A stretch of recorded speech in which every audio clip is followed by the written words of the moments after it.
আমাদের ছোটবেলার স্মৃতিগুলো কি সুন্দর বা মজার ছিল বলুন তো।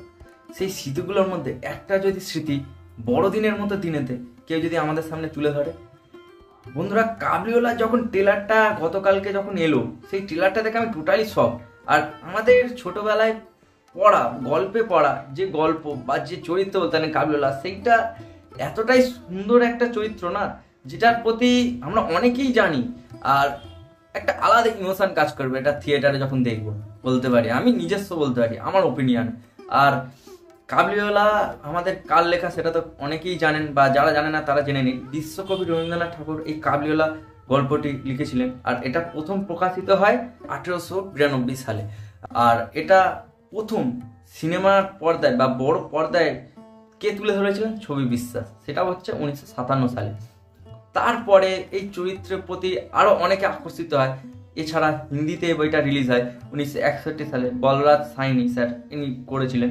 এছাড়া মান্না দা বাংলাদেশ থেকে করেছিলেন, ওটা মনে হয় 2006 হবে, 2006 সালেই হবে। তো 2023 সালে আবার আসতে যাচ্ছে কাবলিওয়ালা। তো কাবলিওয়ালা চরিত্রের প্রতি বাঙালিদের একটা আলাদাই অনুভূতি কাজ করছে।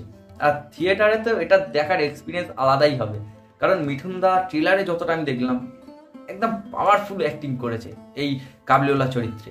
আর বইটার মধ্যে আরো সাপোর্টিং অ্যাক্টর আছে, সোহিনী ম্যাম আছে, আমার খুব ভালো লাগে, ওনাকে ক্লাস মনে হয়। এছাড়া আবির চট্টোপাধ্যায়, ওনার অ্যাক্টিংও খুব ভালো লাগছে। আর বাচ্চা মেয়েটা কিরকম অ্যাক্টিং করে এটাই দেখার বিষয়। তো ছোট থেকে বড় সবাই দেখতে পারবে কাবলিওয়ালা। আপনারা যারা বাচ্চারা আছে তাদেরকে তো নিয়ে যেতেই পারেন, আমি গ্যারেন্টি দিয়ে বলতে পারি এই বইটা বাচ্চাদের খুবই ভালো লাগবে। তো একটা আলাদা ইমোশন তো থিয়েটারের মধ্যে কাজ করবে। আর গল্প নিয়ে আমি কিছু বলতে চাইছি না, কারণ গল্প সবাইই জানা। তো 22 তারিখে এই বইটা আসছে, কিন্তু একটা এখানে ভাববার বিষয়, 22 তারিখে এই যে বইগুলো আসছে তার মধ্যে কে কোন বইটা দেখতে হবে সেটাই নিয়ে প্রশ্ন। কারণ 21 তারিখে ডাঙ্কি, 22 তারিখে সালার, 22 তারিখে প্রধান, 22 তারিখে কাবলিওয়ালা।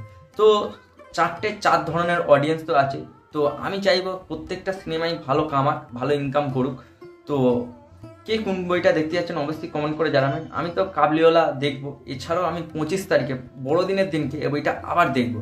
তো ভিডিও যদি ভালো লাগে থাকে অবশ্যই একটা লাইক করবেন। আর কাবলিওয়ালার জন্য কতটা এক্সাইটেড আছেন কমেন্ট করে জানাবেন। চলুন দেখাচ্ছে আবার নতুন ভিডিওতে, চলুন টাটা।